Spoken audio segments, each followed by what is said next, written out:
Hey Marissa, it's Allie, the Canine Nutritionist from Padfoot Palms, Poodles, and Pals.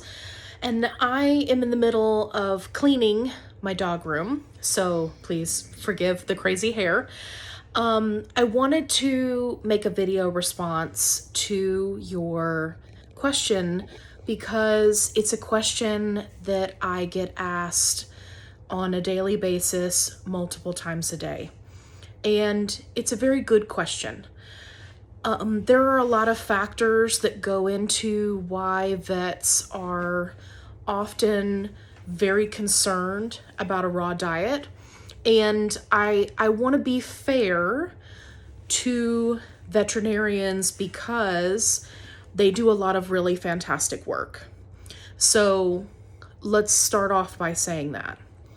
I feel like, and this is just my personal opinion, that vets are really given the short end of the stick.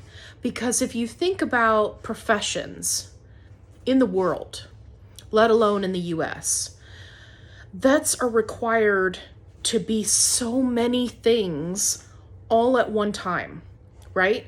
They're required to be a surgeon. They're required to be, to be nutritionally trained. They're required to be a general practitioner, right? And treat like really basic stuff like coughs and skin conditions.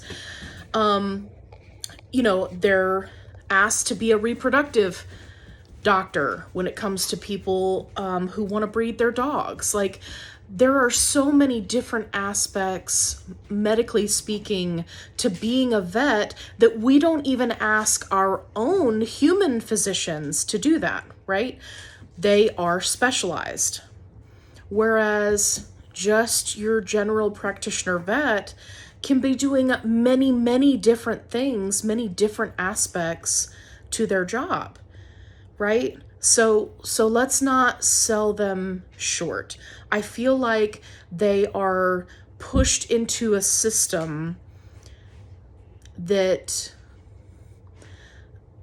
really sets them up to be at a disadvantage. Not necessarily to fail, but at a disadvantage. So I want to be clear about that. Vets do receive some nutritional training. However, in many cases, that nutritional training is very entry level, very basic, and it's provided to them using materials that are produced by pet food companies. Now, why is that a problem? Well, there's an inherent bias there, right? And I have some veterinary nutrition books that are perfect examples of this, where they are created by a pet food company. And then basically it has like a flow chart where it lists, okay, these are the symptoms the dog or cat is having. Okay, you follow the little colored arrow and it leads you over to a specific food created by that brand. Okay, here's the solution. You feed that food. There are many problems with doing that. One of which is that you are treating symptoms that do not address the core problem, which is why many people end up seeking out a canine nutritionist like myself, or a veterinary nutritionist, right? Like through UC Davis or something like that, right? Because they go to their vet for nutritional help and really they don't see any improvement, or they're being asked to purchase an expensive food made by one of those companies and they don't see any improvement, or worse, it helps address one issue only to create multiple other issues. So again, vets being set up to, have to deal with lots of ongoing issues, right? They're not being set up for success, basically. So what are some of the other challenges? Vets see a lot of cases where people are not utilizing the information that's available to create complete and balanced diets for their dogs, whether it's raw or home cooked, either one. That is going to be one of the first things that vets are going to harp on, because people will just, and again, I deal with this on a daily basis, they will just throw ingredients together because, okay, sorry, that was Sega. She's laying down at my feet. She's like, Mom, stop talking. I'm trying to take a nap. So people will just throw together ingredients, and then their dog ends up with nutritional deficiencies, or worse, right? They have a pancreatic episode, so on and so forth. And unfortunately, vets are the ones who have to clean up the mess, because these pet parents were not responsible enough to do the research, either find a recipe that's complete and balanced, like I have in the file section of the group, or to reach out to a nutritionist to have a recipe made specifically for their dog. They want to just, oh, I watched a YouTube video and I threw together some ingredients and now I'm good to go, right? Because dogs and cats are amazing animals that can really take a nutritional beating for a very long time, 6 months to a year, sometimes even longer, before they start to have problems. So that's another reason. And of course, we'll talk about salmonella, because that's a big one. Most vets are concerned about salmonella, the risk to humans, which, unless all of their clients are vegans, everyone is at risk, right, of salmonella. Obviously, you want to use good, clean practices when in your home, just like when you prepare your own food.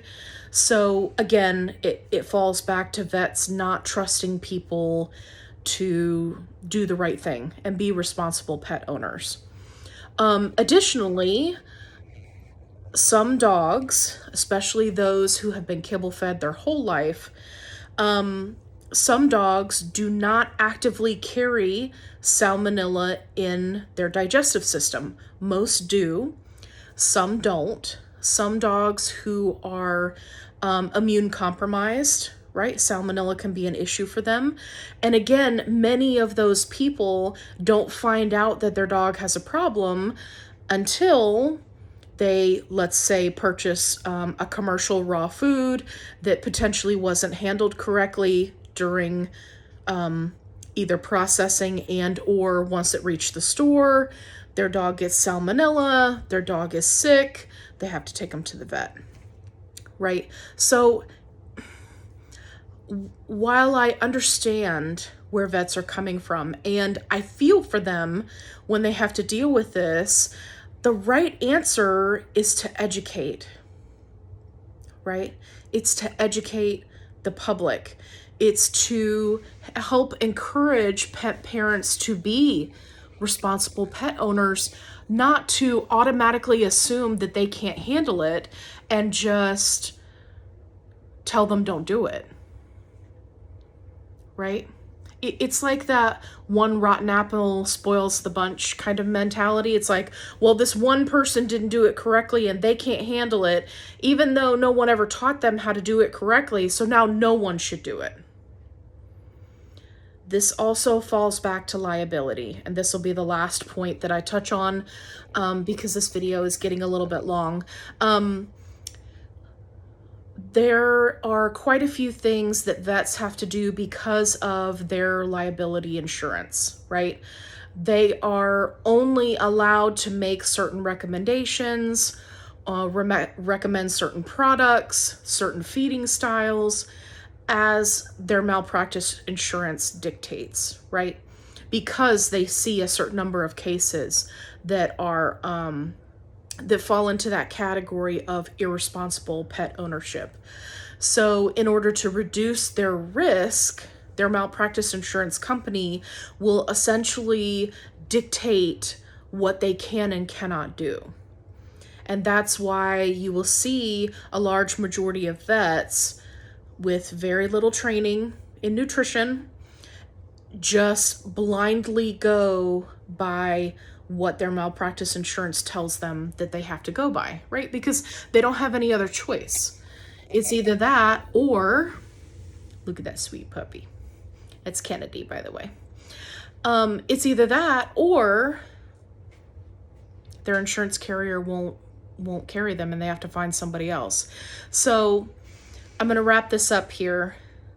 There are a lot of different factors as to why vets don't recommend raw feeding, but there are vets who do. And additionally, I don't feel like it's fair to ask all of these vets who have already completed their schooling to go back and receive unbiased education that they would have to seek out on their own, which I can tell you, having gone through it, it's expensive. To then turn around and add being a nutritional consultant to their portfolio of practices, right? I don't necessarily think that's fair to do to them. What I would like to see is I would like to see more people being responsible pet owners, reaching out to nutritionists, whether it's a canine nutritionist like myself or a veterinary nutritionist like from UC Davis. There are a couple of other universities that offer them as well. Whatever the case may be, if you have a special need, then go to a specialist, right? So if you go to your general practitioner and say, hey doc, I want to lose some weight, he's going to tell you, okay, well, you should really see a nutritionist. Why don't we do that with our pets? Okay, and that's where I will leave you with that thought. I hope you guys are having a great day. We'll see you in the next video.